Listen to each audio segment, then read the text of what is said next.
Hey, Mike with Mike's Bags, and today I am reviewing the Slip by Killer Bees Cornhole. Let's go and dive in, break this bag down. This is a carpet bag. This has that Viking-style carpet on it.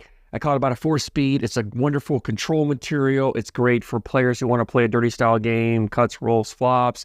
It's great for hard throwers. It's great for fast boards. It plays well in humid conditions. When boards get moisture on there from humidity, this material will still move pretty well. In fact, sometimes it actually will almost speed up in some of those damper conditions. So 4-speed slow side, fast side, this is that game changer, surefire fast side material.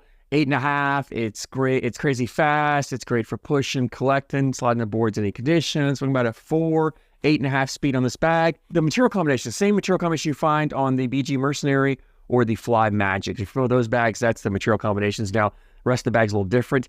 The template, it's a medium template. It's a medium amount of fill. It is, I'm going to call it a medium flop, but it's borderline on the floppier side of medium. It's definitely not a full bag.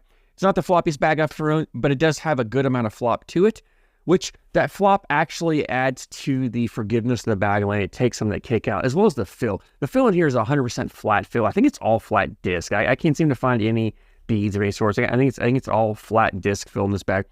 So you add that flat disc fill, you add the flop of the bag, and the bag doesn't really punish you if you don't throw the flattest of bags. Typically, bags with this Viking carpet on there have a more of a bouncier feel to them, and that leads to the bags wanting to kick on you if you're not throwing flat. And for people who don't throw flat bags, it's hard to find a carpet bag that isn't going to punish you. But this Slip actually is a very forgiving bag on the landing. It's going to have some kick to it, a little bit of kick, and it is not as much as a bouncier bag would be with this material on it. Now, the trade-off you get on that is around the hole.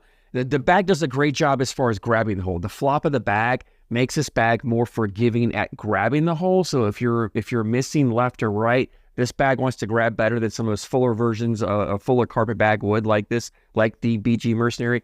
But I find these bags tend to want to hang on the hole a little bit because of that flat fill, that it wants to hang a little more than, say, a little bit more of a mixed or bead filled bag would. You're getting forgiveness on the landing, you're getting forgiveness around the hole of it grabbing the hole, but your trade-off is you're giving up a little bit of the hole friendliness. Now, that's not as big of a deal, I think, because the bag doesn't punish you and kick, you don't miss the hole as much as you would with a bouncier bag, right? So you don't need that bag to drip in because you're hitting the middle of the hole more often than that, right? And then that's where, as a player, you got to decide, if you don't throw the flattest of bags, but you want to control bag like this, you've got to give up somewhere to give up. In order to reduce the kick, you got to give something up, right? And that's the trade-off you're getting here. But all in all, it's a great bag for players who want to throw a stickier bag, more of a control bag, but maybe you don't have the flattest of bags out there. And if you do have a flat bag, it's also one of bag because it gives you a ton of control with it. These bags are also ACO stamped, so if you play at ACO events, you're required to have an ACO stamp bag. The Slip is definitely a bag for that.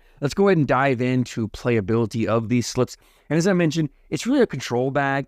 You can run this bag hole for hole, and I would say if you're playing on faster boards, it does a great job on that. If you are a hard thrower, more of a power thrower, not that high arc, softer finesse thrower, if you're a hard thrower, this material does a great job because even if you miss the hole, it's not flying off the back, so it still gives you some of that control. But for the average player, average conditions, this is really, to me, more of a control bag. It's a bag you're playing a dirty style game with. You're putting blockers up there, you're cutting, you're rolling, you're flopping, and then you're trying to clean up at the end. Bags are very collectible because they, even though they have flop to them, they don't really accordion up like a traditional floppier, faster bag would. So put your blocker up there, and you've got enough control. You can put a blocker wherever you want in this bag. You can lay the blocker anywhere on the board you want, and you can get aggressive if you want and put the blocker further on your opponent's side, because when you come down slick side, you just clip a corner and you're just taking it. You don't have to come crazy hard. But if you miss and go further over, this slow side's got enough control. You can throw a cut shot. You can come grab it and pull the bag back. So you've got the control to get aggressive with that blocker and put it where you want, knowing you can come back and collect it on there.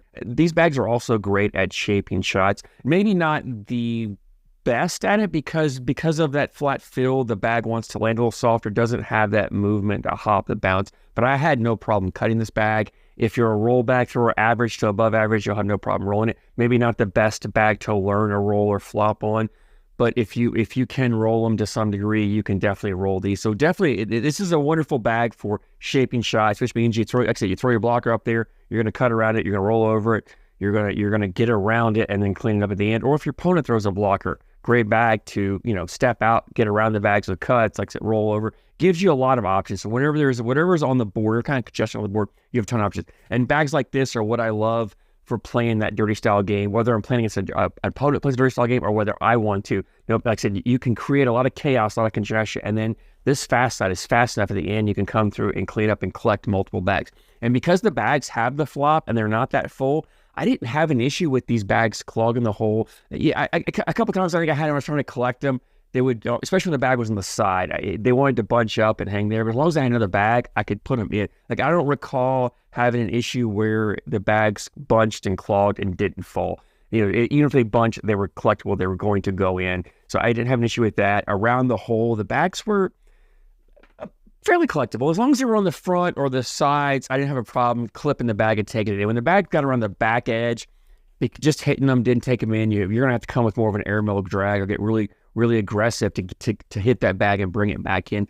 But the bags are collectible. And honestly, for this slow side carpet like this with the control you have, it's a hole-friendly bag for using this material and having this much control. In the greater scheme of bags, I wouldn't call this a hole-friendly bag, but any bag that's a 4-speed bag is not going to be hole-friendly across the board when we talk about all bags. But for control bags, I didn't have an issue because I didn't really feel like there were bags left that should have gone in. Usually when the bags were left, well, one, it was my fault. I missed the shot and I snagged the hole. And like I said, because the bag is so great about grabbing the hole, sometimes the bag would just go by, grab, and spin and set, whereas a fuller bag would have just skipped over anyway. So, I think the bag did great around the hole. I had fun throwing it. I think you will too, especially if you like to play a dirtier style game, or again, if you're a harder thrower, or if you're playing on faster boards, or even if you like to play a somewhat clean game, but you want the ability to throw blockers when you need to and put them where you want, you can definitely do that with this bag. This bag has more of a fast bag feel to it with the flop and the looseness of it that I think if you're a fast bag thrower looking to get into the carpet bag world, this slip is definitely going to be a easier adjustment for you because it has a feel you're used to, it has a hand feel and a flop you're used to. It's not a big change for you other than the speeds. You get used to the speeds of it. And again, it's not going to punish you. Those faster bags, you don't have to throw flat. They're going to land and run straight. This is going to have a slight kick, but not a ton. So if you do throw faster bags, but you're looking for a slower, more of a controllable bag, this slip is definitely something to check out for you. So leads me to availability. Killer Bees has a website, killerbeescornhole.com, as well as you can message them through Facebook. Most of the bags they do are custom designs. So they have a few designs on their website you can go pick out, but they do a lot of customs, kind of what they specialize in. So shoot them a message, email them, message them through Facebook, whatever. Just reach out to them if you have a design or an idea, or if you want a set of bags, you don't like the designs on the website that they have, reach out to them. They can get a design for whatever you're looking for on your bags for you. So definitely check them out. Bags are $80 for a set, and I think it was free shipping. So $80 for an ACO stamp bag is a phenomenal price. One of the better prices you're going to find out there for a high quality bag like this. So definitely recommend checking them out if you're looking for this style of bag. If you throw the slip, love to hear your feedback. Again, I always want to know what you like, what you don't like. Let me know. Thank you guys so much for support, and I thank you for watching.